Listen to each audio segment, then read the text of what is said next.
Good morning, everyone, and welcome to Quimper Unitarian Universalist Fellowship, a loving, spirited, and inclusive community. We're so glad you're here. Before we get started, though, let us take a few deep breaths together. And prepare our hearts to be together in this new way. May our time together be nourishing, healing, and communal.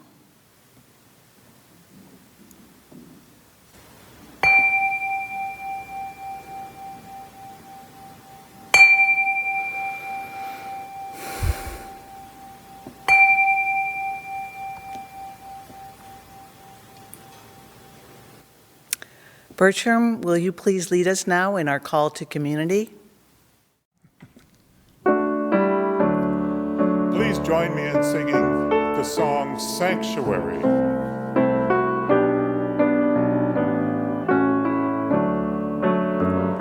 Make us aware we are a sanctuary, each made holy and loved right through.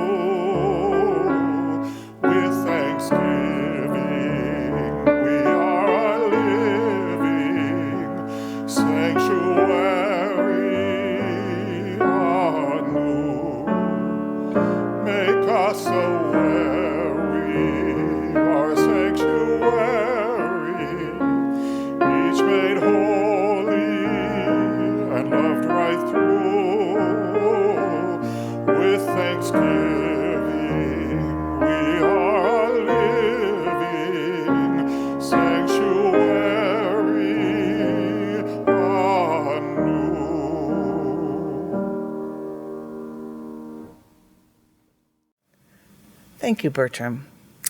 What I'd like to do now is invite you all to read the Chalice lighting words with me. Suspended between all that was and all that is unfolding, let us relish this time to celebrate the joy of human community.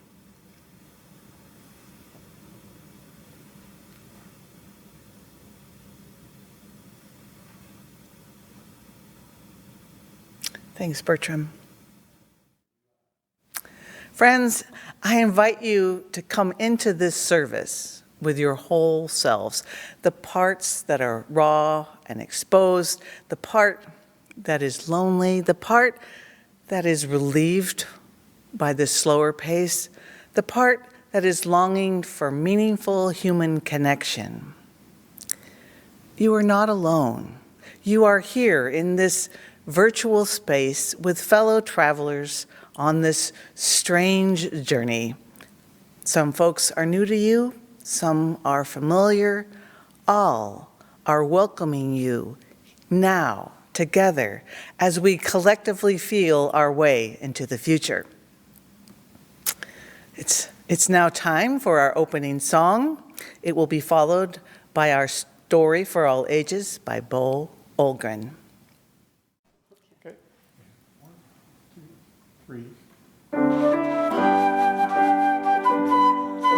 Please join me in singing our opening song, I've Got Peace Like a River.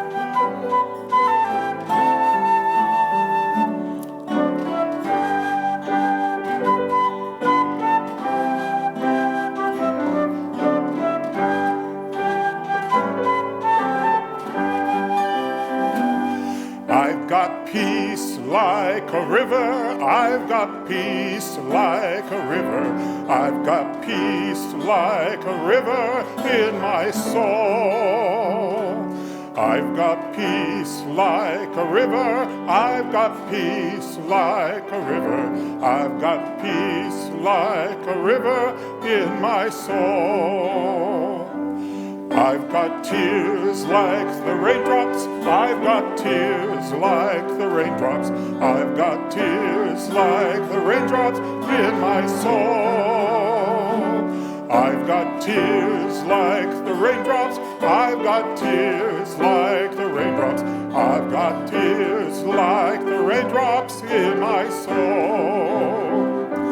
I've got pain like an arrow. I've got pain like an arrow. I've got pain like an arrow in my soul. I've got pain like an arrow. I've got pain like an arrow. I've got pain like an arrow in my soul. I've got love like an ocean. I've got love like an ocean. I've got love like an ocean in my soul. I've got love like an ocean. I've got love like an ocean. I've got love like an ocean in my soul.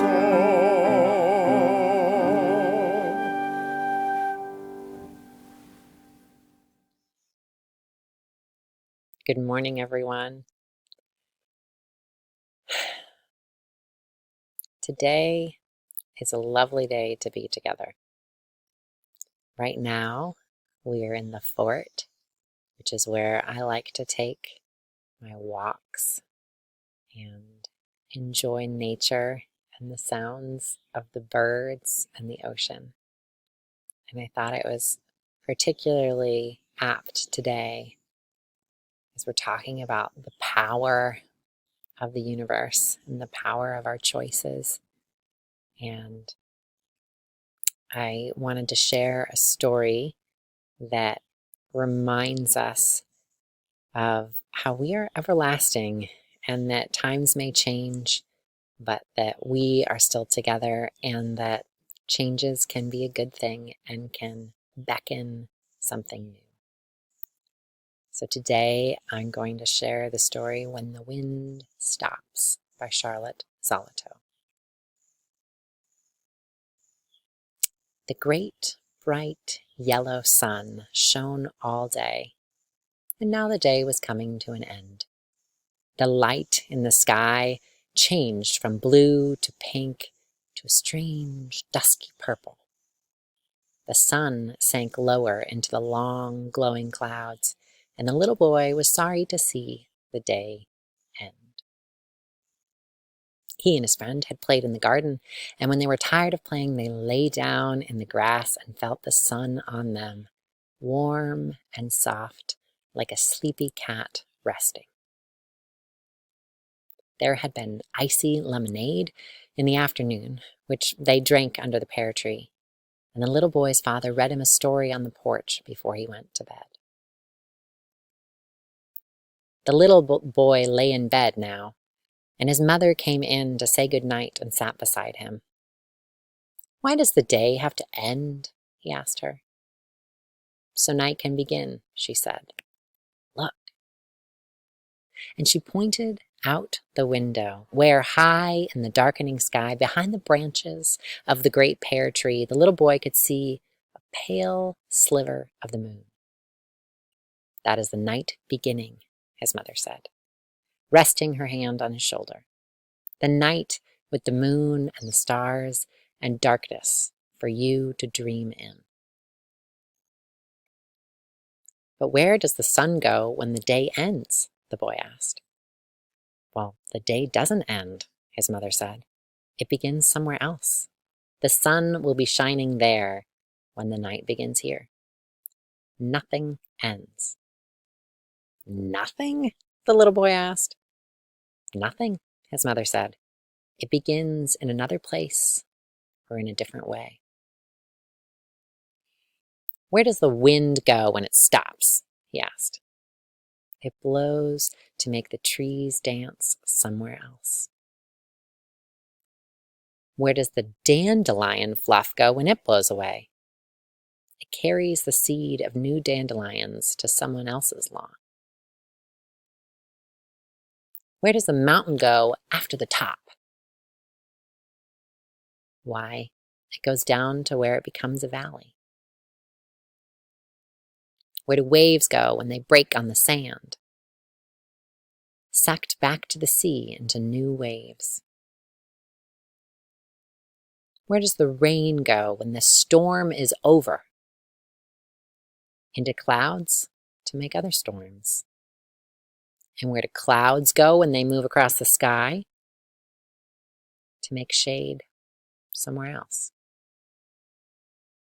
And the leaves in the forest, when they turn color and fall into the ground, to become part of new trees with new leaves. But when the leaves fall, that is the end of something, the little boy said. It is the end of autumn. Yes, his mother said, the end of autumn is when winter begins. And the end of winter? The little boy asked. The end of winter is when the snow melts and the birds come back. That is the beginning of spring, his mother said. The little boy smiled. It really does go on and on, he said. Nothing ends. And he looked up at the sky. The sun was gone completely. The lovely pink clouds had disappeared, and the sky was dark and purple black. High above the branches of the great pear tree shone clearly now a thin new moon. Today is over, his mother said, and it's time for sleep. And tomorrow morning when you wake, the moon will be beginning a night far away, and the sun will be here to begin the new day.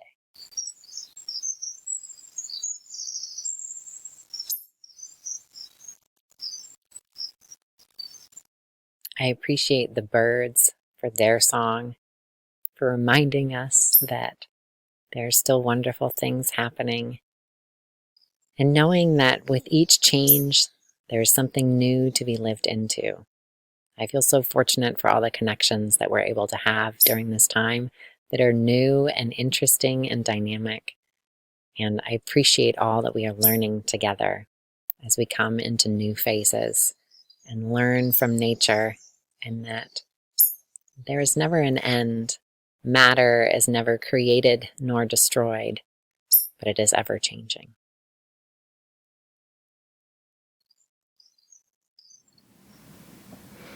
Thank you, Beau. What I'd like to do now is acknowledge and welcome those of you who may be visiting us this morning. If you're watching this on our Facebook app or our YouTube channel, this is a great time to say hello in our comments section and tell us your name and where you're from. We'd love to hear from you. Now, if you're having trouble seeing the comments, what you need to do is simply take your device out of full screen mode, and then you'll suddenly see all the comments on the side. We hope that you will join us for virtual coffee hour after the service. If you don't have the link, it will be posted in that same comment section right before the coffee hour begins. And if you find this service helpful, we invite you to share this link with your friends and family. So welcome, everyone. We're glad you're with us today. Now, today is the first Sunday of the month, which means it's time for our Hope offering. Hope stands for Helping Other People Eat, and the money we collect today will go to our local food banks. As you can imagine, there is no more important thing we could be doing for our community right now. We want to make sure that everyone has enough to eat. So you can either donate online and just look at the banner below me and you'll see how to do that, or you can just mail in your checks. Although our building is closed, we are still checking our mail regularly. And with that, we will now gratefully receive your offering while Chris and Terry Copeland play The Water is Wide.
little boat to carry you, my love and I.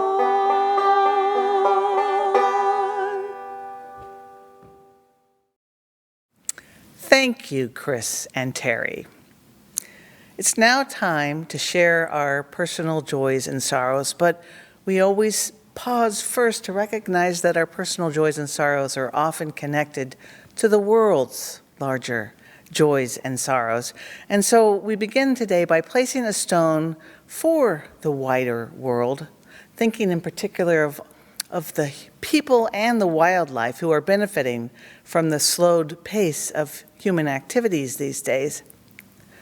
Skies are clearing, flowers are rising up from the cracks of formerly well-worn sidewalks, and birdsong now replaces the more motorized score of modern daily life. So even as we witness so much suffering within our human community, nature has never seemed so gloriously present. And for this silver lining, we give thanks. And now within our congregation, we light this first candle of sorrow for Barb Dwyer and her family. Barb's brother Perry died of natural causes on April 25th. He was 83 years old. We hold Barb and her family in our hearts at this time, knowing that such losses are magnified when occurring during times of physical separation.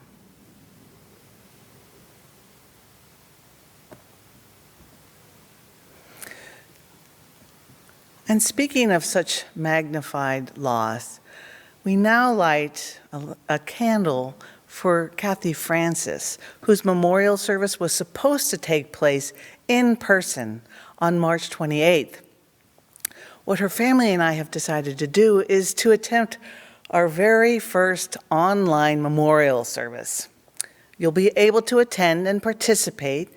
It'll probably take place on June 5th. So if you haven't yet figured out Zoom, you still have some time to learn. There'll be more details in upcoming Friday updates, including information on how to get tutored in Zoom.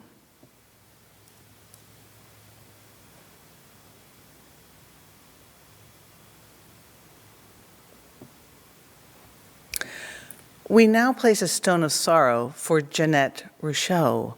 Jeanette fell over an exercise ball and broke her left hip earlier this week, requiring surgery. So we place this stone of sorrow for Jeanette, and we offer up our sincere wishes that she heals well and thoroughly during this ordeal.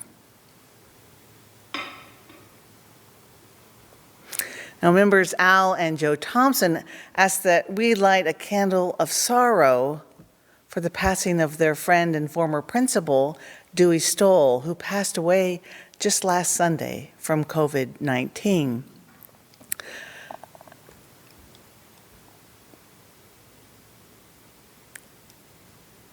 But they also ask that we light a candle of joy for the fact that Al and Joe will be celebrating their 53rd wedding anniversary this Wednesday.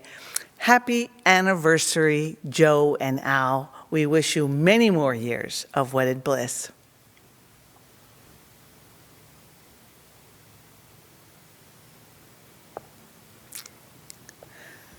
We now light a candle of joy for John Collins, who immediately benefited from the governor's call to lift the ban on elective surgeries. So after a very long delay, John was finally able to have his knee replacement surgery just this last Tuesday. And according to his wife, Carol, the surgery went well and he is home recuperating.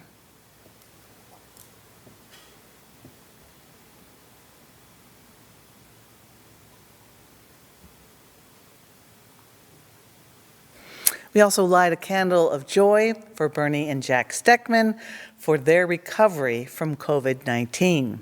Both report feeling much better, but are still waiting for their old energy levels to resume.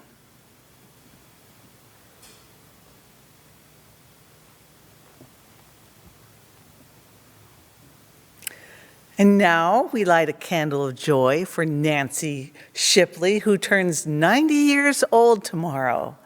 Nancy, we love and celebrate you and wish you many happy birthdays to come.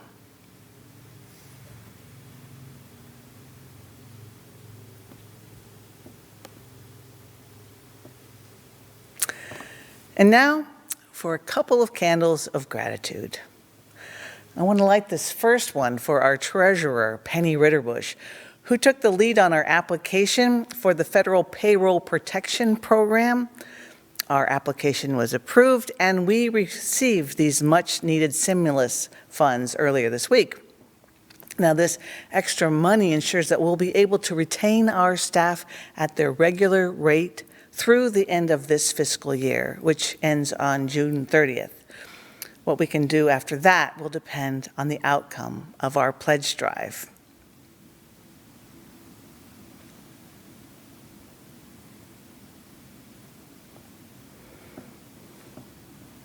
And last but not least, I want to light a candle of gratitude for Liesl Slaybaugh, Kathy Stevenson, Cherry Mann, and Anzi Stevens, all of whom stepped up to become hosts for our virtual coffee hour.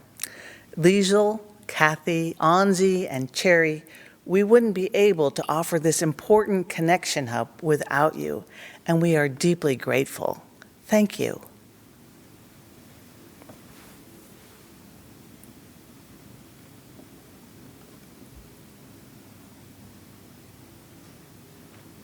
And now we place a final stone, holding in our hearts the joys and sorrows we've just heard, but also thinking of such joys and sorrows among us that are unexpressed, but of no less importance.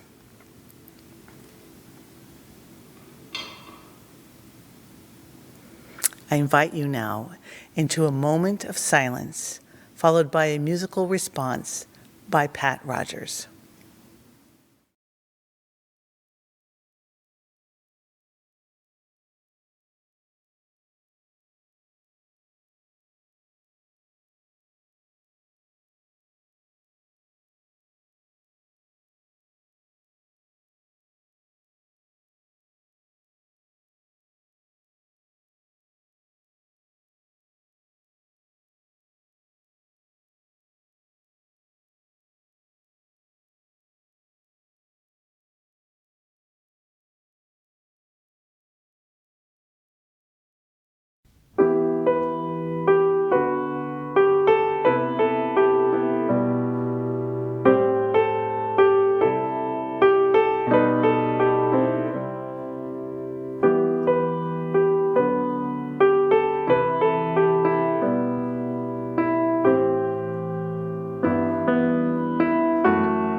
Thank you, Pat.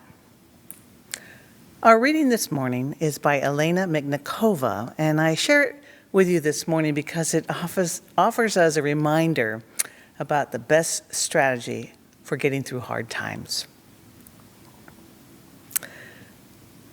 My grandmother once gave me a tip. In difficult times, you move forward in small steps. Do what you have to do, but little by little. Don't think about the future or what might happen tomorrow. Instead, wash the dishes, remove the dust, write a letter, make soup. You see, you are advancing step by step. Take a step and stop. Rest a little. Praise yourself. Take another step and another, and you won't notice, but your steps will grow more and more. And the time will come when you can think about the future without crying. And this, my friends, is how we'll get through this difficult time, step by step. We don't know what the future holds or when things will ever feel anything like normal again. We do know, though, that these baby steps feel so much more possible when we stand together. And on that note, let us welcome Chris and Terry Copeland, who will now sing Stand By Me.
Our sermon this morning is entitled Calling Down the Rain and is being delivered by a colleague of mine, Reverend Kate Landis. Before she speaks, though, I want to tell you just a little bit about her. Kate was most recently the minister at Shoreline Unitarian Universalist Church, where she served for 7.5 years. Now, I know Kate from our ministers' retreats and also from working with her at the Elliott Institute's family camps, where we work together on the Creative Arts Camp. Kate lives just north of Seattle with her ornery but lovable lab, Wally, and her husband, Jay. She has a memoir coming out this June from Skinner House, tentatively titled Pushing an Elephant Up the Stairs. Will you please join me now in welcoming Reverend Kate Landis? Hi, I'm the Reverend Kate Landis. Thank you for the chance to be with you virtually today. I'd like to start by telling you a story from the Islamic tradition. At the very beginning of time, before humans walked on earth, the all-loving one gathered every person that had been created, all the colors and shapes and sizes of person that would ever exist, from the first cave people to the futuristic people that we can't even imagine. They were all gathered in front of a huge, beautiful tree, a gigantic tree with green leaves and thick, sturdy bark. The people gathered in front of the tree and noticed that from every single limb there was a package, millions and millions of packages. I like to picture these packages as wrapped in brown paper with red twine holding them closed. Some of them were odd shapes, bumpy, clumsily wrapped packages, and some were sleek, like the packages that are wrapped at department stores at Christmas time, shiny ribbon packages. But from the outside, you couldn't see what was in any of the packages, although they were all different shapes and sizes. The all-loving one said, "Each person will choose the burdens that they will have in their life. The biggest packages are the biggest burdens. Those who are brave and selfless should step forward and take the huge packages. This will make your life difficult, but you will know that you are keeping someone else from having those particular burdens. And for those of you that are very afraid, take a smaller package, knowing that every person is good and worthy, no matter the size of the burdens they carry." And immediately, some very brave people stepped forward, of all shapes and sizes and nationalities. Some people stepped forward and they took huge packages the size of a Subaru, packages almost as big as the tree itself. Again and again, people stepped forward and volunteered for a difficult fate, for a difficult time on earth. And when all the packages were gone and every person had their own bundle, the all-loving one said, "Now you go forth into life. Never forget that I am with you." The theologian Thomas Merton tells us that myths are, in a way, more truth than reality, more true than history, because myths tell us about who we are and what we value and who we want to be. What do you think this myth about the tree of trouble at the beginning of time teaches us? How does it help us understand what is important, even more important than what we see in our day-to-day reality? We learned from ancient cave art that for millions of years, humans have used stories to make sense of difficult times in life. Think of the stories you learned as a child. As a child, I heard a lot about the Christian story of the Good Samaritan, that a man walking along a road was badly beaten and left for dead, and that throughout the day, different people walked past him, people from his own tribe, people from the most honorable and holy tribe, and they ignored his plight, even though they could hear his moans. And then the Samaritan, who was considered the lowest of the low, the person least respected, the person that nobody else thought was any good, picked up the man and put him on his own donkey and took him to an inn where he called for a doctor, and he paid all the man's bills and paid for him to stay in the inn until he was well. The Good Samaritan story taught me that assumptions were bad, that sometimes the bad guys really were the good guys, and sometimes the good guys messed up. And then there was the story of Little Red Riding Hood, who taught me not to talk to strangers in the woods, not to just trust every person right away.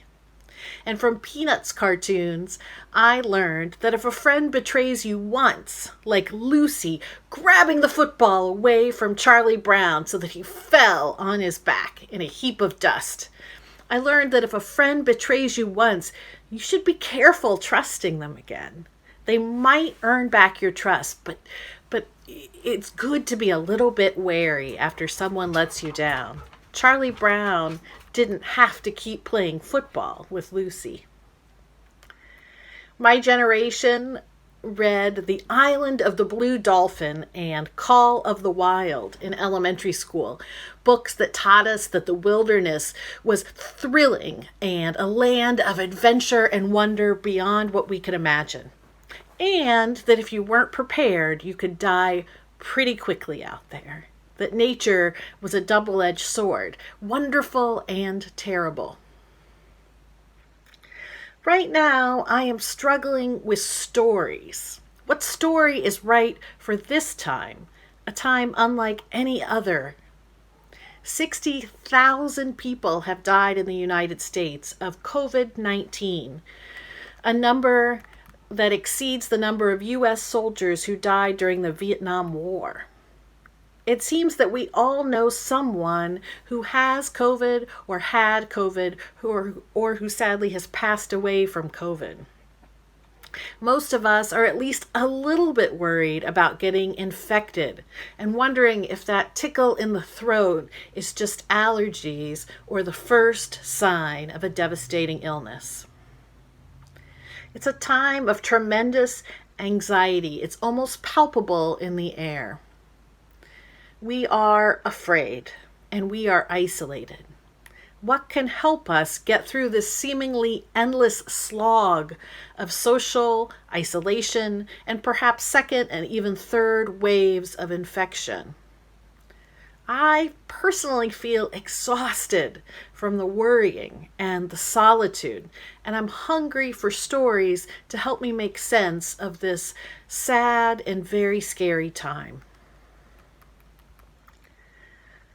And so I started thinking, when was our nation last in such a time of turmoil?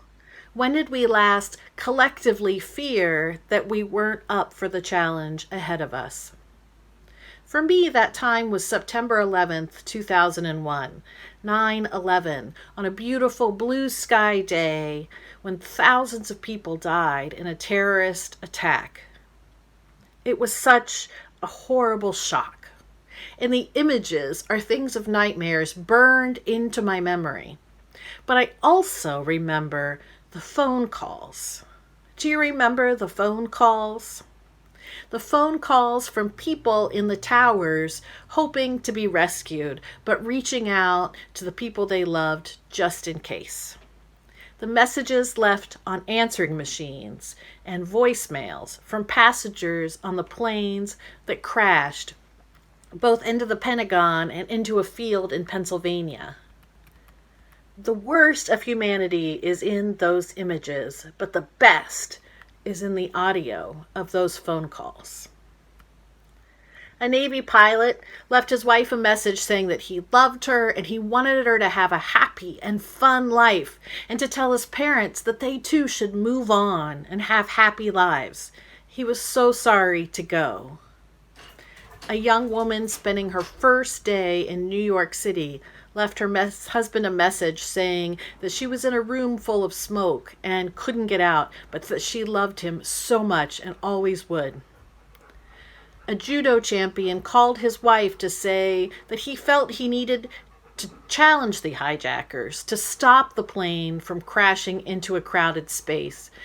And they actually did talk. That wasn't a voicemail, but she agreed it was the right thing to do, that she loved him so much, but that saving more people was the bigger priority. And he said, "I love you," and then joined other civilians in overthrowing the terrorists and crashing the plane into an empty field. People called their parents and their partners and their children to say goodbye, to say I love you, and to encourage them to keep living and not disappear behind the veil of this grief and this tragedy. There were hundreds of calls made that day, and not one was about money or about an old grudge. No one called to say, I told you so.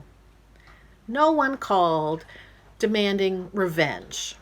I mention revenge because that, unfortunately, is the other side of the 9/11 story. While the victims were expressing love, our nation quickly latched onto fear and Islamophobia, and incredible violence ensued in countries in the Middle East, especially in Iraq. These countries were bombed in a show of what they then called fire and fury, and some patriots in our nation crowed about the fireworks, meaning the red, white, and blue of the bomb trails falling. But this bloody devastation fell not on the terrorists responsible for the attacks or on terror cells, but on schools and hospitals and in residential neighborhoods. Widespread starvation followed by disease. This is the other story of who we were as a nation in 2001. We were lovingly calling from burning towers, and we were delighting in fire and fury. So what do we learn from this tragic and all too real story from our recent history? What is the moral takeaway?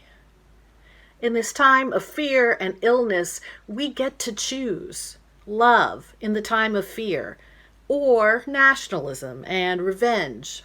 We can help our neighbors in Washington and around the world, knowing their heartbreak and their grief is just as real as the heartbreak and grief that we are feeling. Or we can submit to fear and call COVID the Chinese virus and seek retaliation from people outside of our borders. I hope we don't make that choice. But we do get to choose, who do we want to be? How will this story end? My dear companions on this spiritual journey, we don't get to choose much in this life. Unwanted, the pandemic came. I certainly didn't ask it to. I would have vetoed that if it had come across my desk. But we do get to choose how we react to this pandemic. I'm a chaplain at the Swedish hospital in Edmonds, right on the other side of the water from you. And I see the brave, afraid, but doing it anyway, medical professionals and support staff who come to work every day. They show up, they mask up, and they gently but efficiently care for strangers, day after day after day. This is my version of the 9/11 phone calls. This is what gives me hope that our story might end up well. Outside of the hospital, the goodness I see continues as a neighbor of mine posted online a request for any extra homemade masks. She works at QFC, which is our local grocery store. And she wanted a mask to wear at work because they weren't providing the N95s because of the shortage. Masks poured in, first from my neighbors in Edmonds and then from people all over the state and even people from around the country. Masks poured in, more than enough for the entire grocery store staff, as well as cash and thank you notes and gifts. There is so much goodness all around us, pouring in from people we have never met. Even during a pandemic, there's so much love in this time of fear. What will your pandemic story be? What are you doing now that will lend itself to the stories we tell later about how we made it through this bleak period? About how during the pandemic we realized that we are a people of love. You don't have to be a hero. You don't even have to leave your house. Really, stay in your house. But share love. Spread kindness. Live with fearless compassion. No matter what package you chose way back when from the tree of life, you are called to make this story hope-filled. Thank you. Bless you. Be healthy. Blessed be. Thank you, Kate, for that lovely and timely message. We really appreciate you. Now, before we extinguish our chalice, I'm going to ask Bertram, will you please lead us in our closing song? 1, 2, 3. Please join me in singing our closing song, When Our Heart is in a Holy Place.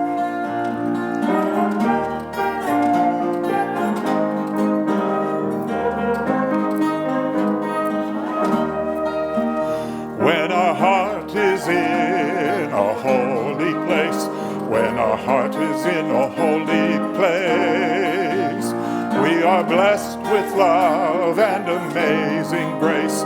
When our heart is in a holy place, when we trust the wisdom in each of us, every color, every creed and kind, and we see our faces in each other's eyes, then our heart is in a holy place. When our heart is in a holy place, when our heart is in a holy place, we are blessed with love and amazing grace. When our heart is in a holy place, when we tell our story from deep inside, and we listen with a loving mind, and we hear the voices in each other's words, then our heart is in a holy place. When our heart is in a holy place, when our heart is in a holy place, we are blessed with love and amazing grace. When our heart is in a holy place, when we share the silence of sacred space, and the God of our heart stirs within, and we feel the power in each other's faith, then our heart is in a holy place. When our heart is in a holy place, when our heart is in a holy place, we are blessed with love and amazing grace. When our heart is in a holy place, when our heart is in a holy place.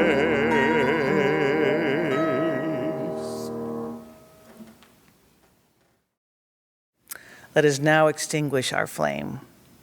We extinguish our flame, but not the light of truth, the warmth of community, or the fire of commitment. These we carry in our hearts until we are together again.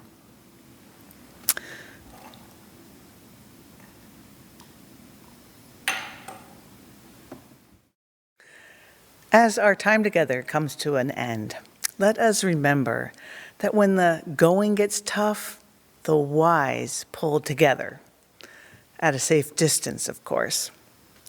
We are a creative and generous species who will, step by step, figure out this new reality in which we now live.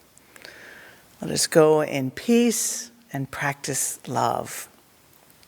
Now, I hope I can see some of you in coffee hour that follows this service, but first, Chris and Terry Copeland will sing our postlude, The Rose.